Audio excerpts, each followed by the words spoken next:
Parents take sister on vacation instead of me later on. She ruined family vacation and got arrested now. My parents finally realize her true colors. I, 23F, have a younger sister, Lisa, 18F, who I truly believe is the embodiment of evil on earth.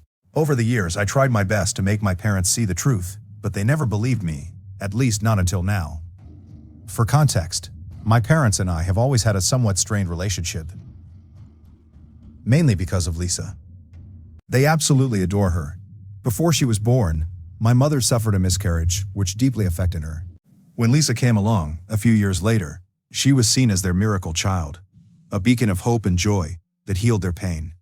From that moment on, she became the center of our family's universe, constantly showered with love and attention. I want to be clear, I did love my younger sister when we were kids. But over time, I began to notice something disturbing. Lisa had an incredible talent for manipulation, one that no one else in the family seemed to recognize. She knew exactly how to twist situations in her favor and played the victim flawlessly. One year on my birthday, my grandparents gave me a beautiful antique pocket watch. I was overjoyed, especially since my grandmother told me it was a family heirloom. Lisa was clearly jealous and kept asking me to share it with her. I refused because it was my birthday gift. She even tried to get our parents involved, but since it came from our grandparents, they couldn't really interfere. That night, knowing I was terrified of spiders, Lisa placed a house spider inside my pillowcase so I would find it when I went to bed. I woke up to the horrifying feeling of a spider crawling on me and started screaming. My parents rushed in, concerned, while Lisa acted shocked and caring. But later, when we were alone, she admitted it with a chilling grin, saying she did it to teach me a lesson. I was stunned by how casually she confessed, without any remorse. Another time, I had a crush on a classmate named Mark, and finally gathered the courage to invite him over to watch a movie. I was excited and had carefully chosen a dress to impress him. But as soon as he arrived, Lisa deliberately spilled juice all over my dress and laughed. I was mortified and had to go change, trying to hide my embarrassment. As if that wasn't enough, she started telling Mark embarrassing stories from my childhood, making me feel completely humiliated. She stayed around the entire time, never giving us any space. When Mark was about to leave, Lisa smirked and told him he could do much better than me. Clearly uncomfortable, he left in a hurry. I couldn't believe how cruel and calculated she could be. Over the years, I told my parents about her behavior many times, but they always dismissed it as childish or harmless. They never saw her for who she truly was. Whenever I spoke up, I was labeled the troublemaker, so eventually I stopped trying. Lisa remained their favorite, while I felt like an outsider in my own family. I focused on my studies and eventually got into a good college, which gave me a chance to move out and build a better life. However, every time I came home during breaks, Lisa made it clear she didn't want me there. She ignored me, avoided sitting near me during meals, and interrupted me whenever I spoke to our parents. She also messed with my belongings, pretending to borrow things, but often damaging or losing them. My parents did nothing, and simply told us to get along. Because of this, I started avoiding going home altogether, choosing instead to spend breaks with friends or their families. My parents didn't seem to mind, and just assumed I was being independent. After Lisa graduated high school, she didn't have the grades for university and ended up attending community college, meaning she stayed at home. Meanwhile, I now work at a multinational corporation in San Francisco and genuinely enjoy my job. I keep occasional contact with my parents but rarely visit, and I have no contact with Lisa at all. Recently, my father suffered a near-fatal heart attack. Thankfully, he survived and was rushed to the hospital. My mother called to inform me about it.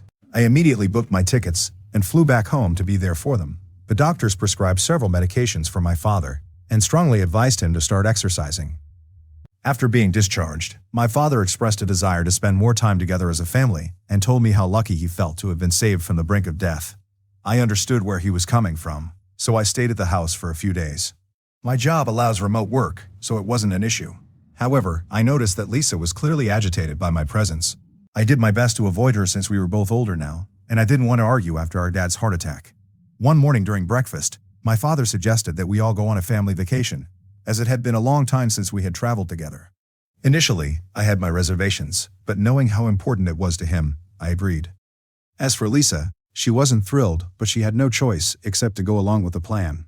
My father handled all the arrangements for our flights and accommodations. I had already planned my leave from work and informed my colleagues not to contact me, as I genuinely wanted to spend quality time with my parents.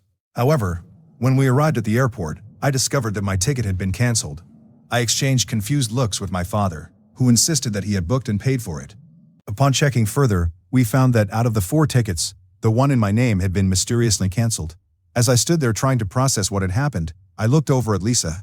She had a sly smile on her face as she stared at me, a look I had seen many times before, the same expression she wore whenever she successfully pulled off one of her manipulative tricks.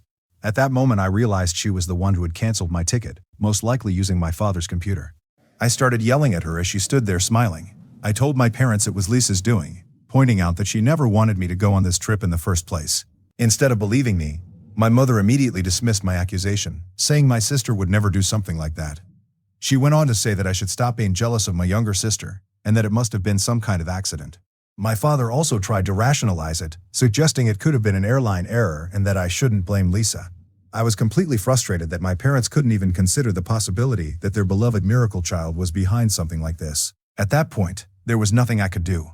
My ticket had already been cancelled, and there were no other flights available that day. While I could have taken a flight the next day, I didn't like the idea of going back home, booking another ticket, and traveling alone, especially since this was supposed to be a family trip.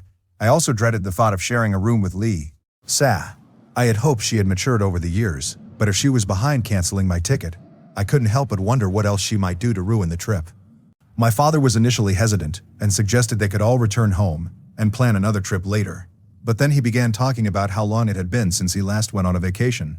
My mother agreed, saying that since I travel often for work, I wouldn't be missing much if I didn't go. Their comments really affected me. It felt like they wanted me to encourage them to go without me. I told them they were free to continue their vacation if they wanted, and they quickly agreed. Although I didn't want the money spent on tickets and rooms to go to waste, I felt hurt that they didn't seem to care whether I joined them or not. It became clear that they were perfectly fine going on this family vacation as a group of 3. So there I was, standing alone at the airport, while my parents and Lisa went ahead on their long-awaited trip. I decided to return to my home in San Francisco, not wanting to spend another day alone in our family house. I tried my best to move past the incident and focused on enjoying the rest of my leave. I reconnected with old friends and spent my days reading, turning my break into a solo vacation. During their trip, my parents would occasionally video call me, and I could see how much they were enjoying themselves without me. It was as if my absence made no difference at all. Although I wasn't completely heartbroken about missing the trip, I couldn't help but feel excluded. It was yet another reminder of the favoritism that had always existed in our family. I just hoped that someday they would finally see Lisa for who she truly is. I guess my wish finally came true. A few days into their vacation, I woke up to several missed calls from my mother. Worried that my father's health had taken a sudden turn for the worse, I immediately called her back. Thankfully, she answered, but she sounded extremely distressed.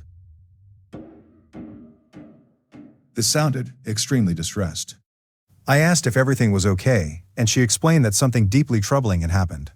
Apparently, my parents had noticed that my father's essential heart medications were disappearing day by day. It was an alarming situation, as my father couldn't afford to miss his medication given his fragile health. They were in a foreign country, and didn't know whether the same medicine would even be available outside the US. They were genuinely concerned about the missing pills, and searched their room everywhere but found nothing.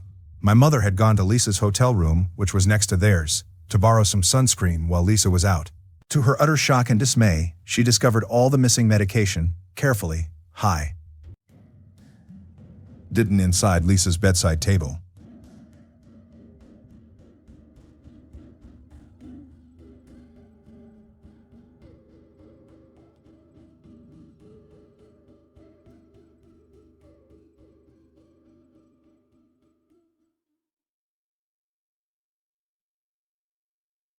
He rushed in and found all the medication that had gone missing over the past few days. I guess this was the moment the truth finally dawned on them, that their beloved daughter, their so-called miracle child, had been deliberately jeopardizing my father's health and putting him at serious risk. My mother's voice trembled as she asked if they should confront Lisa about it. I told her not to speak to Lisa until they were back home. They needed time to gather their thoughts, emotions, and evidence so they could confront her with the undeniable truth. I knew that confronting Lisa now would be futile, as she was a master manipulator and would likely come up with excuses to avoid responsibility. However, something unexpected must have happened, and my parents must have confronted her anyway. Later that night, I received a call from my father. His voice was shaking as he told me that Lisa was in jail. I was stunned. He explained that Lisa had thrown a full-blown tantrum when they questioned her about the medication, throwing objects, and shouting insults. Most of her anger was directed at my father, accusing him of booking a ticket for me, and saying he should never have allowed me to join the family vacation. She told him that if they continued having a relationship with me, she would teach them a lesson they would never forget. Lisa continued to lash out, and the situation escalated quickly until someone from the hotel called the authorities. When the officers arrived, she refused to calm down and even insulted them, which led to her being taken into custody. She was to be released after 24 hours, and there was nothing my parents could do at the moment. Desperate to return home after Lisa's release, my parents tried to reschedule their flight.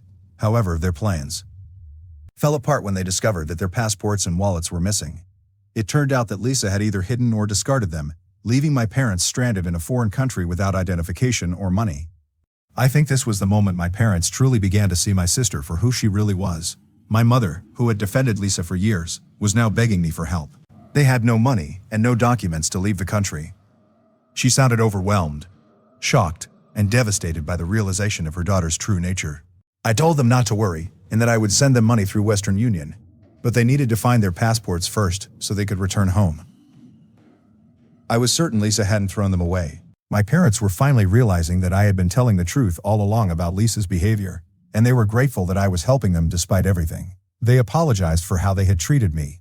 While part of me wants to forgive them, it's hard to ignore the feeling that I was deprived of their love for years because of their favoritism toward my sister. So, am I wrong for not forgiving my parents after they went on this trip without me, only to come back asking for my help and forgiveness? Update 1 every day. My parents call me with updates, and I am becoming increasingly anxious about their situation. After Lisa was released from jail the next day, my parents threatened to call the authorities again if she didn't return their passports. With no other option, Lisa eventually told them where she had hidden them. When they returned home, my parents confronted Lisa and made it clear that she needed to pack her belongings and leave. It had finally become clear that they had reached their breaking point, realizing the truth about their daughter's manipulative and harmful actions. She might jeopardize his health again. B. We stealing his medication. This led to another intense argument between Lisa and my parents. During the confrontation, Lisa began hurling accusations at them, expressing her anger and resentment. She told them she didn't want to share them with anyone else, and claimed she had been pushed to her breaking point when they invited me on the trip. She kept insisting that they should disown me, emphasizing that she alone was enough for them. It was at that moment my parents must have realized the depth of her jealousy and how much she resented my place in the family. While they tried to calm her down, she continued yelling accusations. In a fit of anger and desperation, she claimed she would go around telling everyone that they had neglected her as a child and mistreated her during her formative years.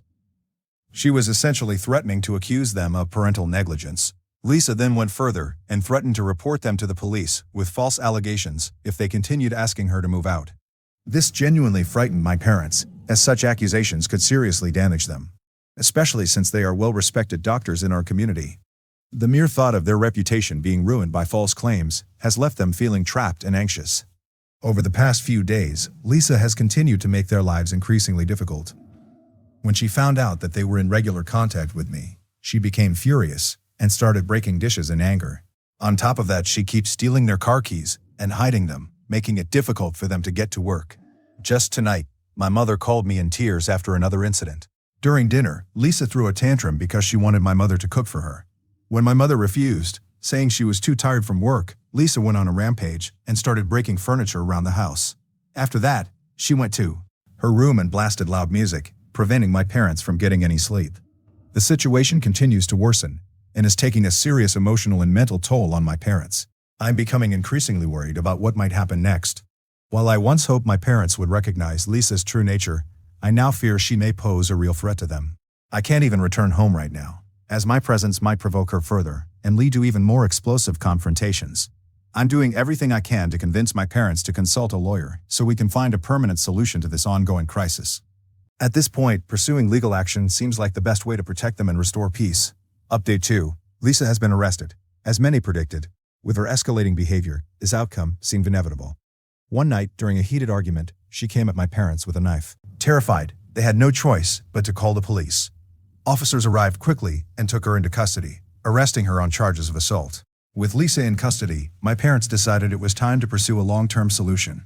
They consulted an attorney, who guided them through the legal process of evicting her from their home.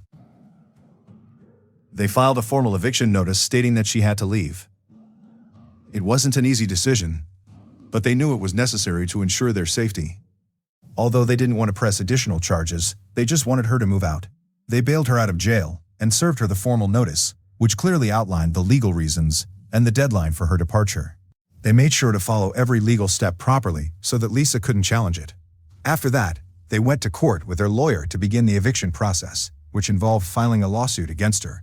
This was incredibly difficult for them, as they were taking their own daughter to court.